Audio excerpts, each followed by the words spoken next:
Good afternoon, Lola, once again. Thank you very much for devoting some time for satisfaction of our curiosity. I understand how it may be difficult to allocate some time, but thank you very much. We do appreciate that.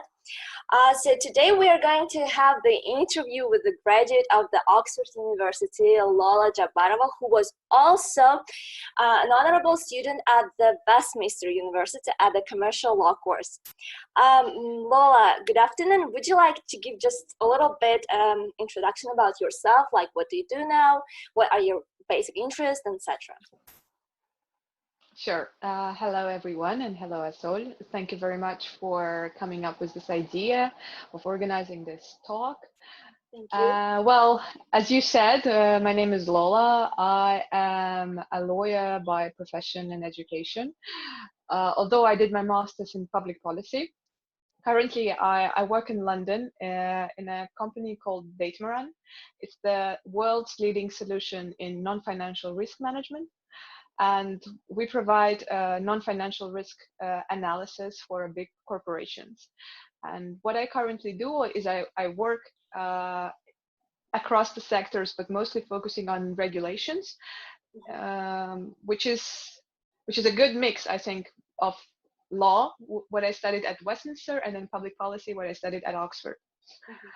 Well, that is pretty much it about my current work. So that's great because it's a mixture of both you acquired from both universities. That's awesome. Thank you. Yeah, we've got a lot of interesting questions, but some of them were considered a little bit about the procedure, like what documents, the criteria, and the fee. I believe that this information can be found freely in Google, right? So it could have been searched. So today we are not going to discuss those issues. We will focus on your personal experience. And the first question is, how did you come up with the idea of entering the Oxford University? What encouraged you? I mean, what inspired you maybe? I mean, a lot of us really dream about that. Yeah, well, I dreamed about studying there as well. I don't know when exactly that idea came up. I think I was around like 12 years old or something, because I had this, I don't think you remember it, but maybe someone a bit of my age remembers. We had these notebooks selling at like local shops with universities on top of them, and then at the back side there used to be some information about it, like saying about this university, etc., etc. So I used to own a couple of those, and I also was a huge Harry Potter fan. So to me it was sort of a combination when I read first time ever about the Oxford University, and I think in one of the encyclopedias I owned, there was this a brief intro about that Oxford was like the first university in Britain, and etc., etc., that people who were refused to go to study in France, they were refused by the local authorities, so they had to come up with their own university, and that's how Oxford emerged. So there was this brief description, and that's when I started to dream about it, when I started to think about it. It was like pre-internet era for me. It's difficult to imagine, but there wasn't that much like computers and internet and information available. So the first time I got my hands on a computer, I started to scroll down for like information about that university. Well, that's great. So it was just Oxford, or you were thinking about other universities as well, or you just saw that it became your dream and you just strived towards that? No, it was only Oxford. Like for me personally, it was just Oxford. I didn't consider any other options. And also, I think in one of the leaflets that I read, it said like that the students in the UK, they cannot. They have to choose, basically. They cannot apply to both universities. They cannot apply to Oxford and Cambridge, which isn't really true. I mean, yes, after A levels, this is correct, but for masters, you can apply to both. It's just the rumor has it that you can only apply to one university. So you have to select your team beforehand. So my Yeah, team they are was kind of already competitors all the chosen. time. Yeah. Okay, I see. And what major difficulties did you face during the application process? Well, initially, of course, I dreamed of studying bachelor's there as well. Mm-hmm. So ideally, in my dream world, I would have studied bachelor's and master's. But with bachelor's, it is a bit more difficult with transferring the local Uzbek points to the British ones. And also, there is, I think, only one school in Tashkent, or maybe I'm wrong, but and we didn't have that kind of schools at the moment when I was finishing school. Mm-hmm. So you can't really finish a normal like state Uzbek school and then apply to international universities because they don't accept the grading system that we've got. So that was a big challenge, but that was solved by studying at Westminster in Tashkent. So because it's a British accredited university and the marks are transferable, so they do accept them, which of course was what I wanted. Yeah, that's definitely awesome. I believe that Westminster really provides a lot of opportunities for our students in terms of abroad education. Yeah, and personally, I'm very glad that I studied at Westminster. For just I No, I say. think we are very lucky as a country and as a city as well to have Westminster and other international universities and have access to this world-class educational standards. Mm-hmm. Did anybody help you with the application process? So maybe there was a center, a company, or a person or friends who guided you through all this process, or it was all by you? Well, I think it would be over exaggeration saying that no one helped me. In terms of like support, of course, I had my family. And I also, although I was working at already like at the law firm and I had my own income, I think it was my father who gave me money to pay for the application fee. Mm-hmm. There is also like application fee involved to most of the universities. If I'm not mistaken, it was about like £50, which it was at that moment a bit less than $100. Mm-hmm. At the same time, I applied to different universities, so it wasn't only Oxford. So my father gave me those money, and I'm really grateful. Otherwise, I don't think I would be able to apply to all those universities that I applied. Mm-hmm.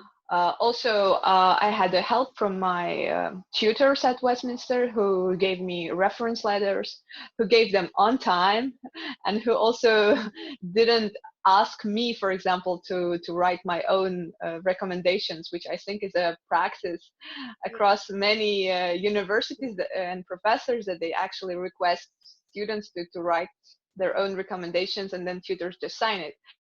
I had like I had people writing actual recommendation letters for me, which was great. So they were really supportive and helpful, and I really had that moral support as well from their side. So no one like laughed at me saying, "Oh, are you seriously applying to Oxford?" Like no one did that to me. Everyone was super supportive, and they said, "Okay, good luck. Like do your best.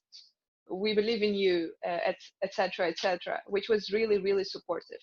But in terms of, if you ask if I got any external help in terms of like the whole application process, no, I didn't use any agency, like any professionals help for that.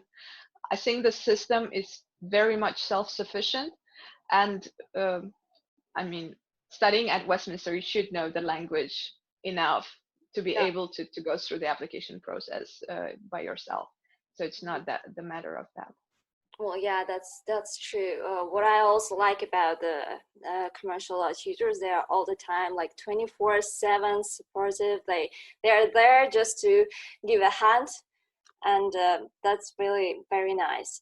So you got the acceptance. I'm in the first stage, and I can imagine how you were very happy, excited.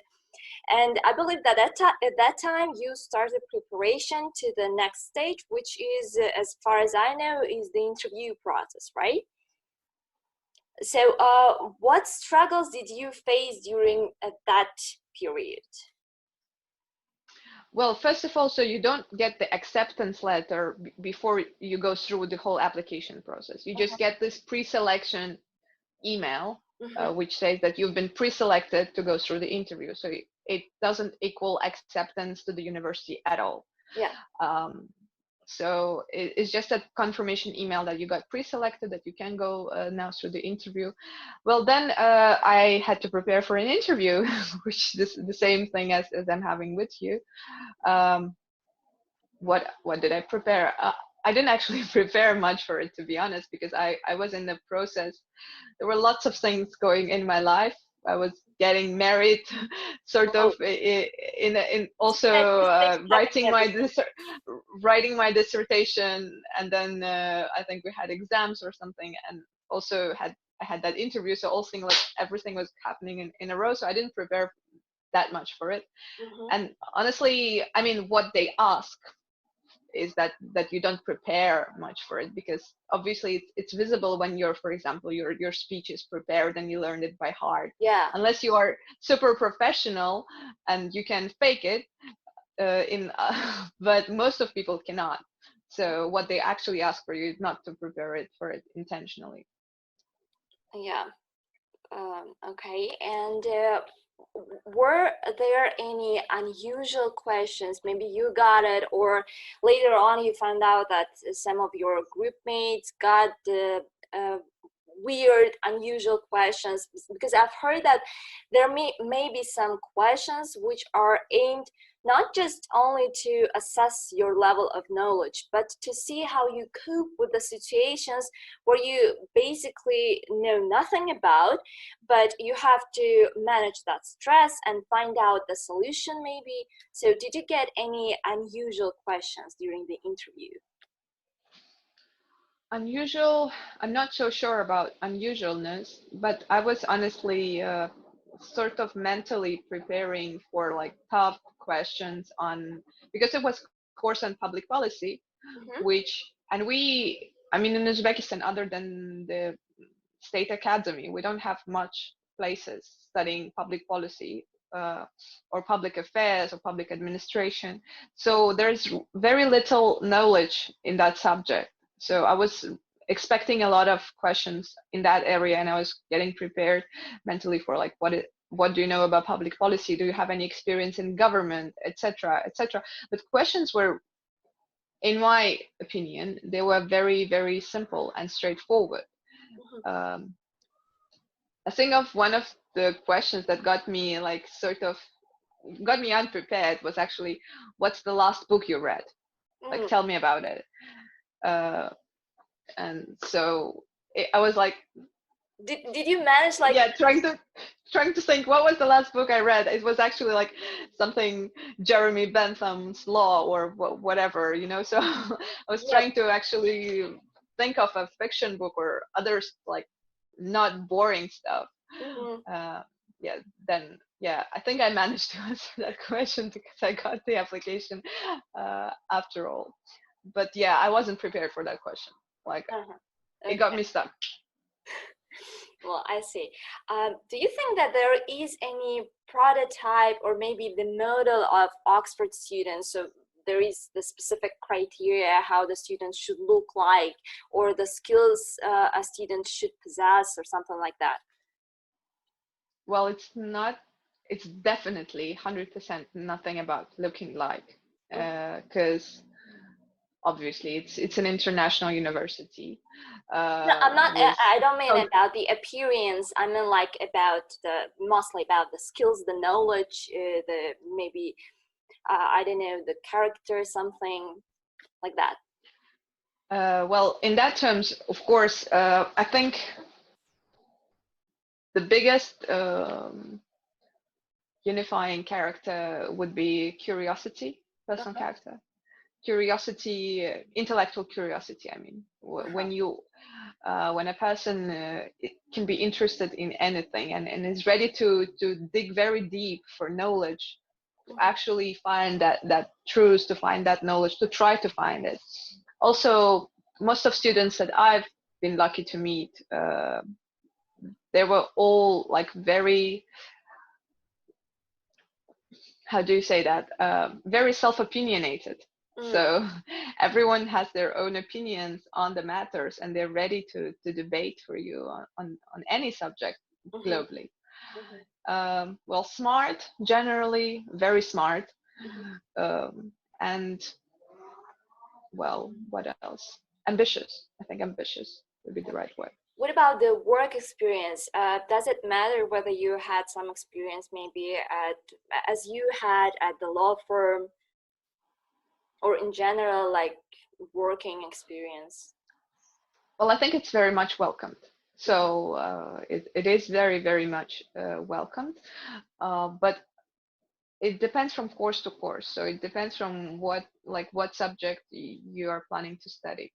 Most of the time in the UK, they obtain their master's degree after a few years of actual full-time work.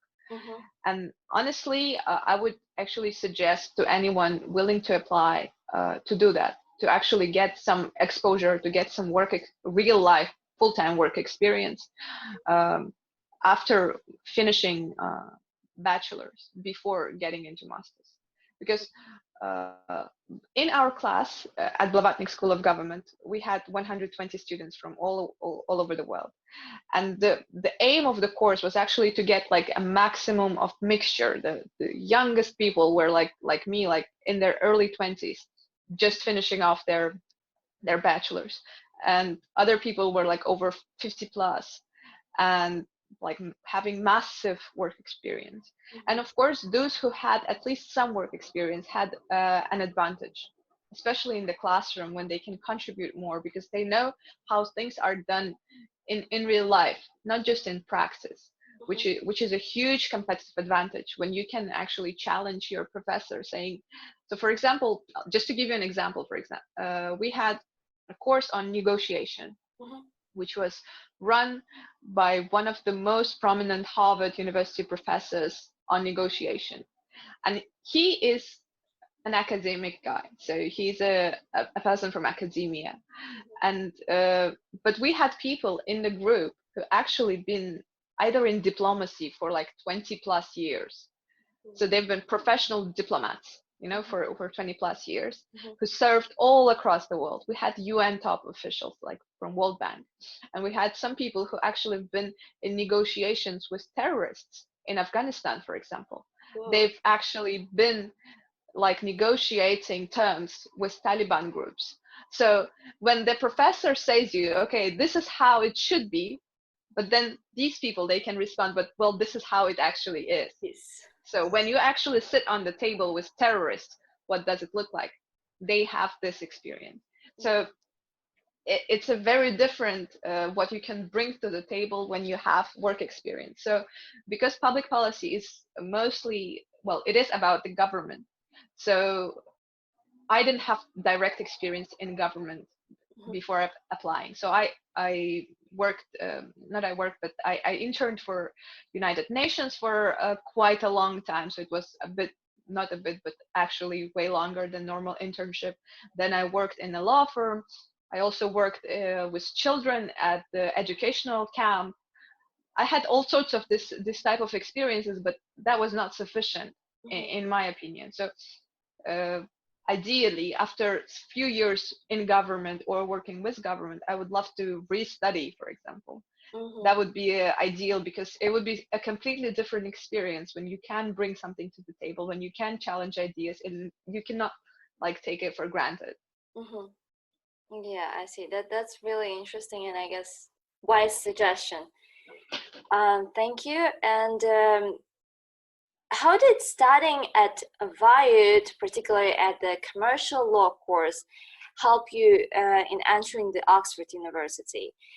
Skills, knowledge, practice, everything. What helped you? Well, it's a combination of things, I think. Well, first of all, like I said, it was the support, the moral support that I've got from the whole faculty, Mm-hmm. that everyone was so extremely helpful and supportive of studying further. And, you know, I think one of the most important things that university or any educational entity can give you is not to limit your curiosity, not to limit your like willingness to study. Mm-hmm. You know, out of some places you go out and you're like, oh no, I never want to study again. Like you Yeah. just want to drop off everything that you've studied. You just want to finish it off and like, I'm done with this.